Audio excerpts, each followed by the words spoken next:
Reçu au cabinet du recteur, le professeur Abel Santedi, cette visite marque un tournant dans les relations entre l'Ukraine et les institutions académiques congolaises. Le diplomate ukrainien, tout en exprimant sa joie d'avoir découvert personnellement le campus de l'UMT, a plaidé pour des échanges académiques durables entre étudiants, enseignants et même sur les plans géopolitiques et culturels. Les recteurs de l'UCC s'étaient réjouis de cette ouverture. Nous sommes heureux, très heureux d'accueillir son Excellence Monsieur l'ambassadeur de l'Ukraine dans notre université.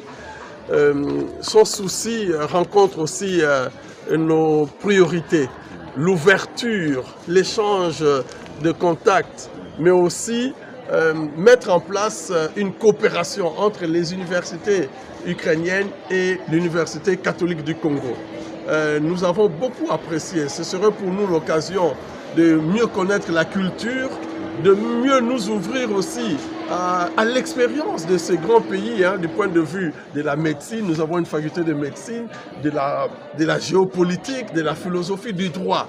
Et donc nous avons hautement apprécié, et il a proposé aussi les échanges entre les professeurs et les étudiants, et une formation parfois online. Et ça, déjà dans l'année académique qui va s'ouvrir, nous aurons une grande conférence avec Monsieur l'ambassadeur et d'autres personnalités de l'Ukraine.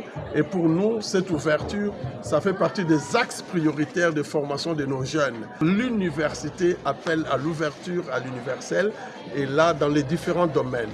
Voilà ce qui nous a réjouis, et nous sommes sûrs que c'est un premier pas, c'est une ouverture qui appelle un avenir meilleur. Cette visite s'inscrit dans la vision stratégique de l'UCC, celle de former une jeunesse ouverte au monde, cultivée et prête à relever les défis globaux dans le domaine de la médecine, du droit, de la philosophie, des relations internationales et plus encore. L'ambassadeur extraordinaire et plénipotentiaire de l'Ukraine a réagi en ces termes. Son Excellence a dit d'abord que sa première mission en tant qu'ambassadeur, c'est d'abord d'établir une communication directe entre les universités ukrainiennes et celles du Congo. Premièrement. Deuxièmement, il est ici pour rencontrer les recteurs pour renforcer le lien entre certaines universités ukrainiennes et l'université catholique personnellement, qu'il a eu la chance de visiter aujourd'hui.